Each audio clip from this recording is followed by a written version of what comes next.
Chukulia kwa mfano ndani ya matatu. Yaani mtu mzima na miaka zake hizo miaka zote. Mtu ajui kujua kuandika note. Note tu peke yake. Kusoma kweli itasaidia. Nini nakusumbua na nini? Nauliza. Ni bwana. Chupea. Okay. Mama yangu. Don't you dare.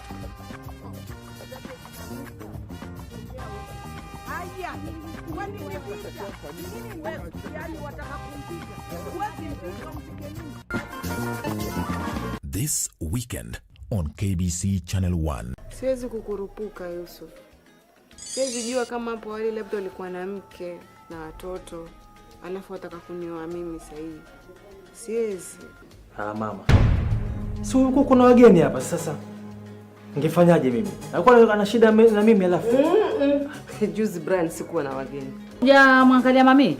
Hata nilikuwa napita pita lakini nimeonana naye hapo njiani. Umeonana naye? Maana anaondoka sasa hivi.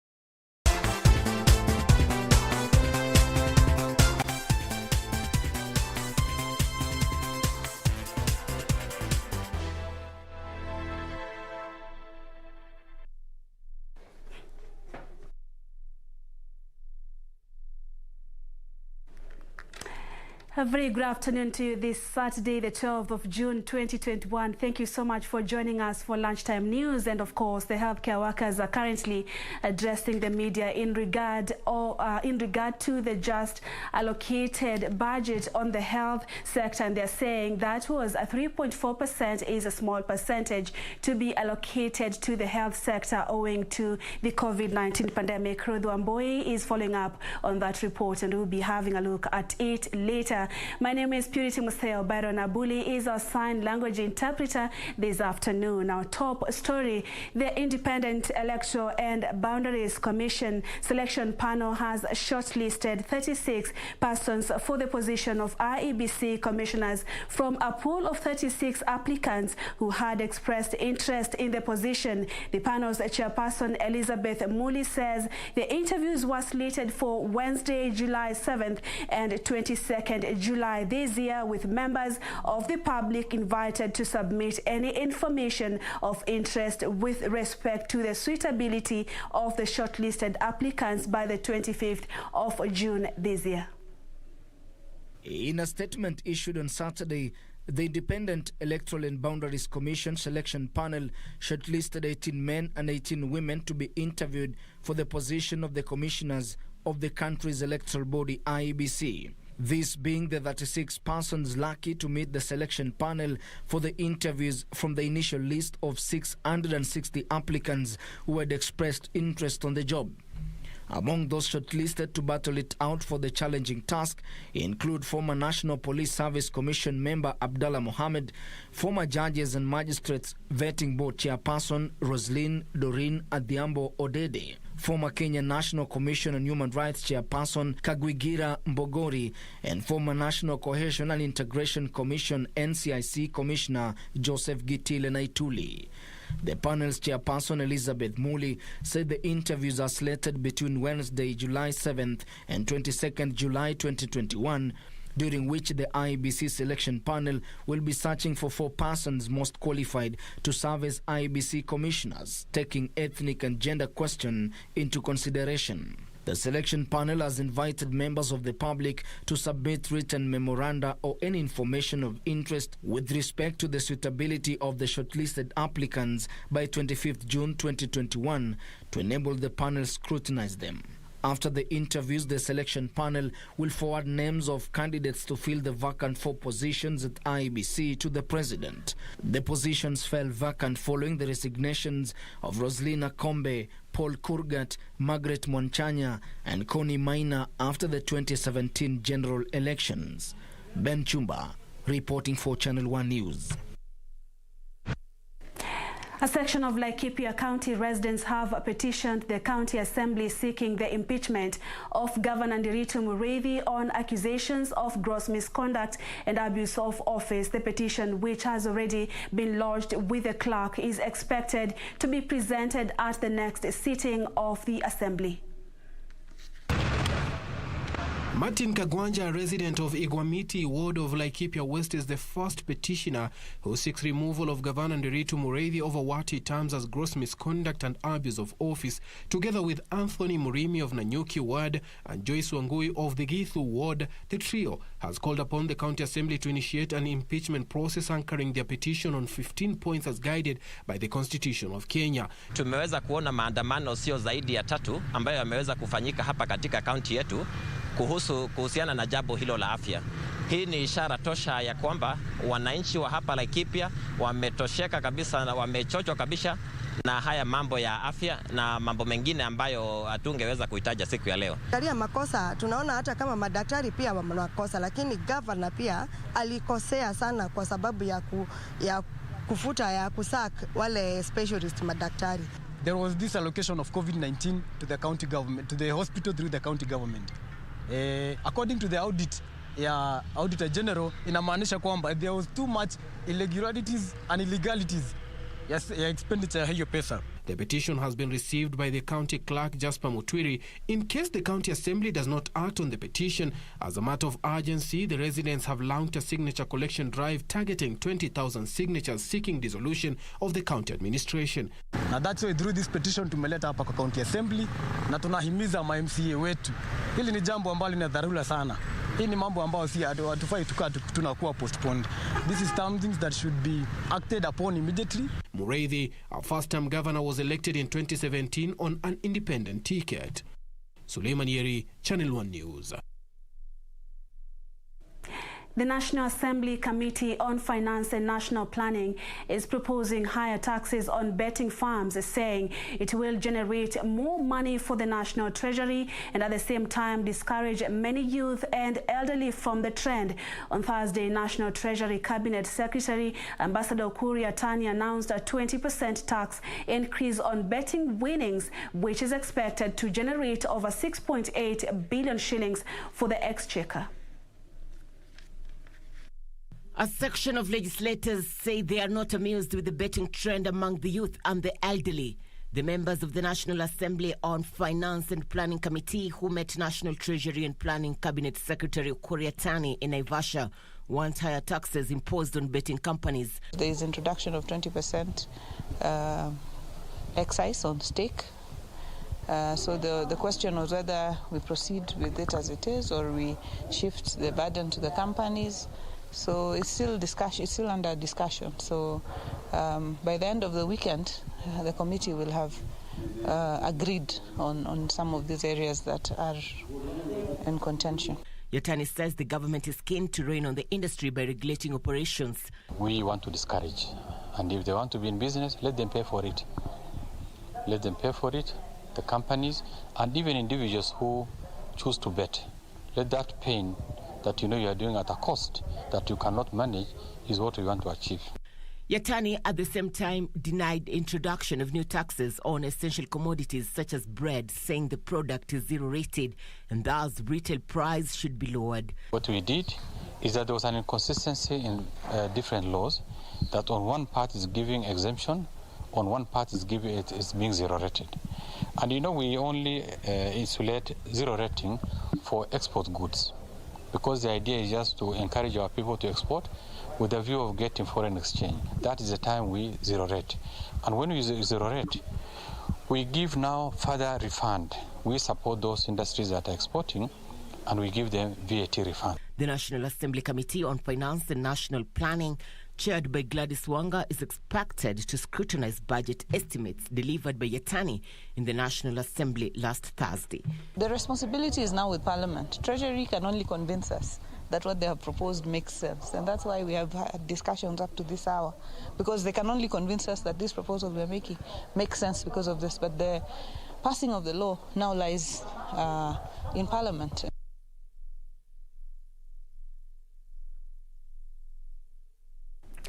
And the Ministry of ICT and Youth Affairs is challenging youth to take advantage of the available digital opportunities and make decent income for themselves to reduce unemployment. ICT Cabinet Secretary Joe Musheru says the government has eased access to digital opportunities in the country through the Ajira program, which is empowering youth by offering digital training. In a speech read by the ministry's administration secretary, Lucy Mulili, during the launch of ZTech University Ajira Club in Ruiru, the CS at the same time urged the youth to enroll in the Ajira program so that they can benefit and make online work as an alternative employment. He noted that the ministry, in collaboration with parliamentarians, has opened Ajira Youth Empowerment Centers in all constituencies where youths can enroll and get training as well as mentorship. So far, close to 60,000 youths have been trained and have already ventured into online working. At the moment, we have 200 constituency innovation hubs, and we are still getting many more, so that as we equip new constituency innovation hubs, they are also serving as Ajira Empowerment Centers, where more youths will be trained on accessing digitally enabled jobs when they have been trained.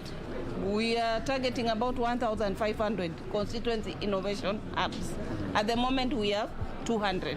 And when it started, since then we have trained over 250 students. Many of them are succeeding in getting their own money using the online jobs.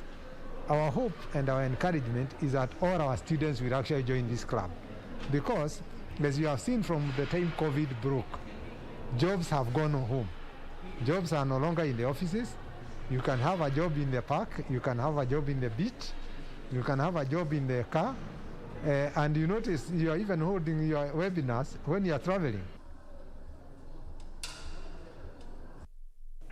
And in Garissa County, more than 35,000 families are facing starvation owing to the ongoing drought in the region. According to Red Cross Secretary General Dr. Asha Mohammed, the number could rise if there is no further interventions by relevant authorities. The drought situation in northeastern region is becoming dire every passing day. In Garissa County, pastoralists have moved and crossed over to the neighboring countries such as Somalia in search of pasture and water, with the elderly, children and mothers left behind. Speaking when she distributed food items to 100 families in Hodan village in Sankuri, Red Cross Secretary General Dr. Asha Mohammed said her organization will prioritize the water problem and urged the county governments to complement their efforts in providing foodstuffs to the affected groups across the region. Jamii 35,000 familia wameathirika, na hao ndio sasa wanahitaji msaada wa dharura. Dr. Asha noted that the number of those affected could rise if there is no intervention made by the stakeholders. Katika county pia tunaangazia kusaidia pia jamii zingine, na kuanzia kesho tutaendelea kugawa chakula. Tunaangazia kuwapa karibu familia 300 ambao watapata pia mchele kama vile tumepeana. In Isiolo, the county administration and development partners have rolled out a one-year cash transfer pilot program meant to address challenges of malnutrition in the region. According to the program officer, Leah Okero, the program, dubbed Nawiri, will target 600 needy households and Ngare Mara and Chirab wards. Tunajua kuwa these 600 households ambazo zimechaguliwa ni wale watu ambao wako na poverty ambayo iko juu sana, nyumba ambazo ziko na watoto ambao wameathirika, children who are already malnourished, na pia watoto ambao wako at risk of acute malnutrition. Pia tunapata wale watoto ambao walikuwa na malnutrition na wakapelekwa kwa outpatient therapeutic program na serikali, lakini pia kwa sababu ya the recurrent poverty issues, drought, COVID right now among others, unapata pia wanarudi back to acute malnutrition. The families will receive 7,500 shillings after every 2 months in a bid to tackle malnutrition, especially among children below the age of 5 years. Elsewhere, there was drama in Karimenu Dam in Gatundu, North Kiambu County after a family stormed the water project and demolished the fence surrounding the treatment plant to protest delayed compensation of the land. The family of Mugo Njoroge, and which was evicted 3 years ago to pave way for the construction, is demanding 5.4 million shillings for their 1 acre and 3 plots. Construction of the mega dam project is expected to boost water supply in Thika, Juja, Ruiru and parts of Nairobi. Challenges characterizing delay in completion of Karimenu 2 Dam in Gatundu, North Kiambu County are far from over, with delay in compensating evicted families taking longer than expected. Angered by the move, the family of Mugo Njoroge stormed the water project and demolished the fence covering the treatment plant. Kiti yoyote ya mama, vitanda zitaletwa hapa na atakaa hapa na sisi tutamshikilia. Atakaa hapa mpaka siku ile tutalipwa. Kama hawana pesa ya kulipa, waturudishie pesa yetu.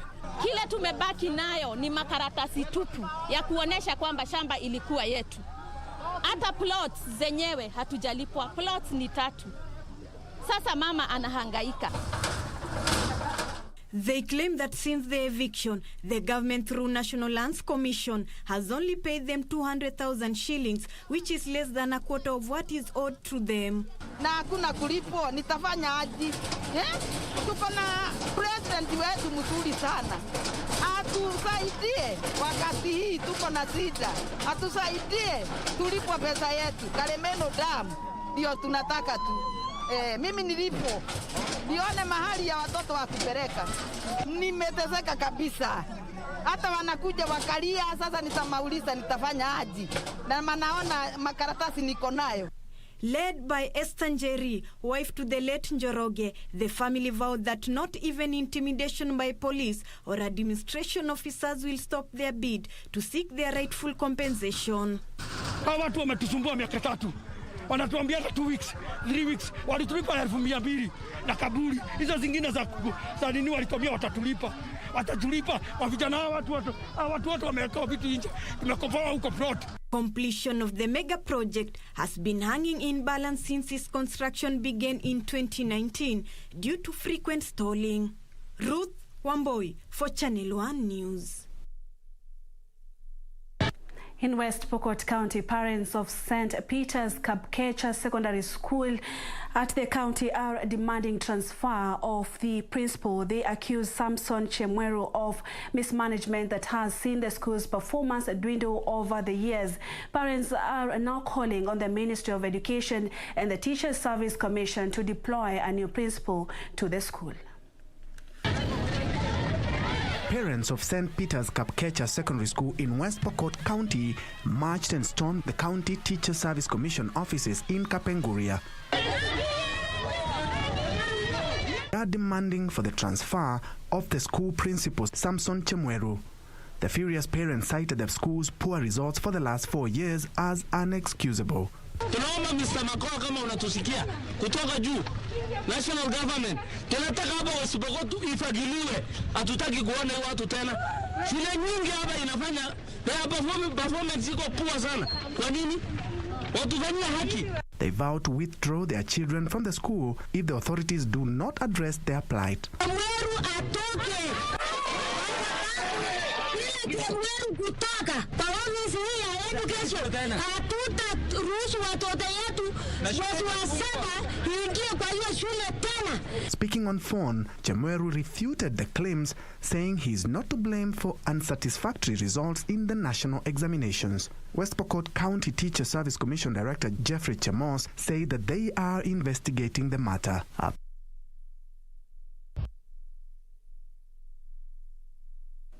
Also, the Kenya Defence Forces KDF has begun construction of cow sheds for holding livestock before being slaughtered at the Athi River-based factory to own a disputed piece of land amid protest from locals. Military officers backed by regular police were at the site to construct the holding pen on the saved 7-acre piece of land that is part of 2,900 acres being claimed by the local community living along the Kajiado-Machakos border. The officer in charge of Kenya Meat Commission, Brigadier James Gathaga, said the meat processor management is putting up paddocks occasioned by the high supply of animals by farmers. A section of the local community living along the Kajiado-Machakos border near Kitengela have objected government decision to construct dozens of livestock paddocks in a controversial land in Kajiado, claiming ownership of the land. Kwa niaba ya Wamasai wote ambao wanaishi hapa, sisi tumeamua kwamba hatutang'atuka hapa, tutaendelea kuishi kwa sababu hatuna mahali pengine tunaweza kwenda. So tunaomba serikali ijue hiyo, ipate ripoti kamili kwamba hatutoki, hakuna mahali pengine tutaenda. Their pleas landing on deaf ears after the Kenya Defence Force started constructing the paddocks. The residents watched helplessly from a distance after the attempts to stop the exercise bore no fruits. The land in question was hived out of the Embakasi Community Group Ranch in 1981 by the government for a sheep and goat multiplication project. According to the locals, they had accepted the government decision with a caveat that should the project fail to achieve its objective, the land must revert back to the community. Masikitiko yetu, kuna court order ilipeanwa. Na ni kama wenye nguvu wamegaidi court order. Ardhi ni yetu, mababu zetu wamesikwa mahali pale, nyanya zetu wamesikwa mahali pale. Tumejaribu kulia, kufikisha kilio kwa serikali yetu tukufu, na ni kama wameruka. The community retained 6,000 acres and the project was allocated 2,912 acres of the entire piece of land, initially measuring 8,912 acres. They have vowed to continue to seek legal redress to get back the land. For Channel 1 News, I'm Ben Troinjue. And the push to have Parliament amend the Constitution continues to receive the backing of a section of opinion leaders in the country. According to Tom Ojanga, a social transformation expert, 18 constitutional amendment bills which do not require a referendum can be passed through the Parliament. He is however skeptical the Court of Appeal will overturn the 5-judge bench ruling that declared the Building Bridges initiative unconstitutional. Ojanga saying the BBI proponents will have an uphill task persuading the appellate court to rule in their favor. The BBI can be passed through Parliament. Do not need a referendum. And that would be a sure alternative to make sure that, you must not always achieve 100% of what you want.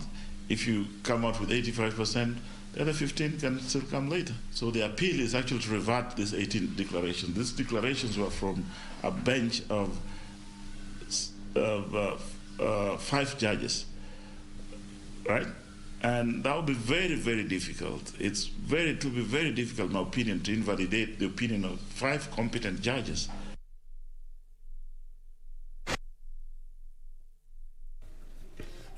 Moving on, BODABODA operators in Machakos County are now protesting against the new tax levies introduced over the purchase of motorbikes. The operators say the move by the government to impose a 15% tax on motorcycles business has thrown the venture into disarray, denying it a future.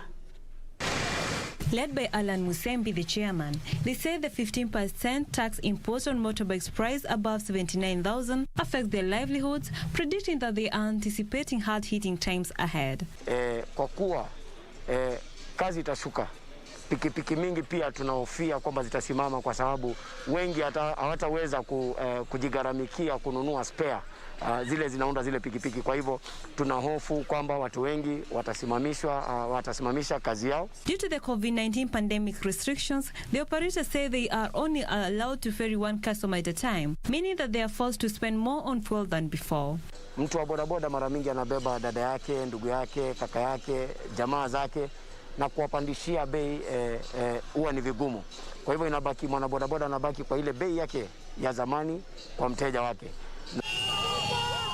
Elsewhere, police in Busia have been forced to use tear gas to disperse angry bodaboda operators who were protesting an alleged harassment, soliciting of money and arbitrary arrest by police.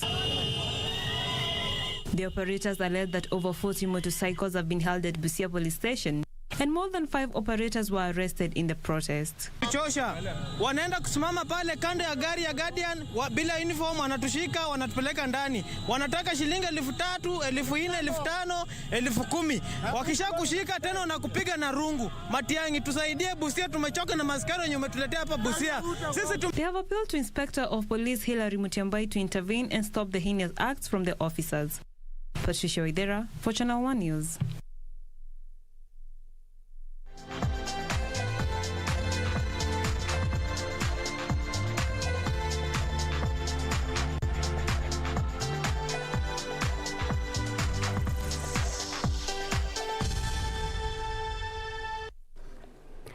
It's now time for the sports news. The former National Rugby Sevens team players and head coach Benjamin Ayimba has been laid to rest in Urangasi, Aya County. Ayimba passed on in May at the Kenyatta National Hospital while undergoing treatment for cerebral malaria. Ayimba formed part of Kenya's contingent that played at the Rugby Sevens World Cup in 2001 and 2005. He would later become the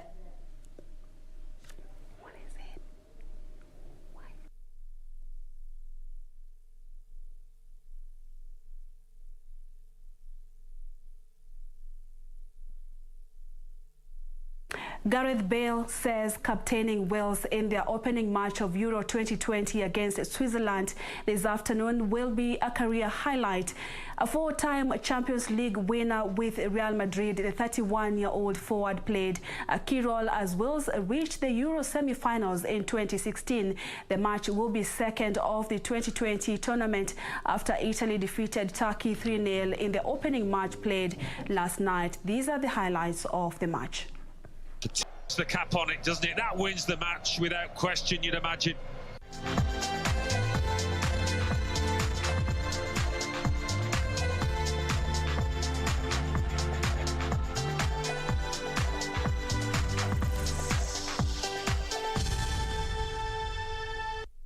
And that's it for Lunchtime News this Saturday afternoon. Thank you so much for watching. I'm Purity Museo. Byron Abuli has been our sign language interpreter. Do enjoy the rest of our programming and good afternoon to you.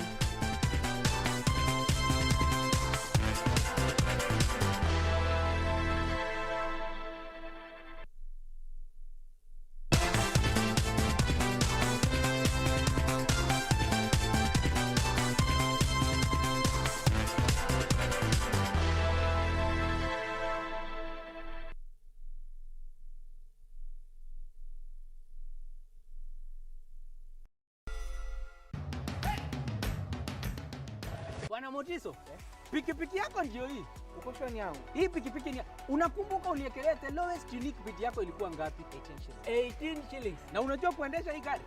Kidogo. Haya, kitoko yako shika helmet, kifungu yako chomoka na mali yako. Kujiunga na QuickBid ni rahisi. Enda kwenye M-Pesa, bonyeza paybill kisha weka business number 4032353. Kwenye account weka kodi ya bidhaa unayotaka na bid yako ya chini zaidi. Kwa mfano TV 16. Kisha weka shilingi 20 tu kama idadi yako. Weka bid yako pia kwenye www.quickbid.co.ke. Kumbuka, bid ya chini zaidi ya kipekee ndio hununua. QuickBid, bidhaa bora kwa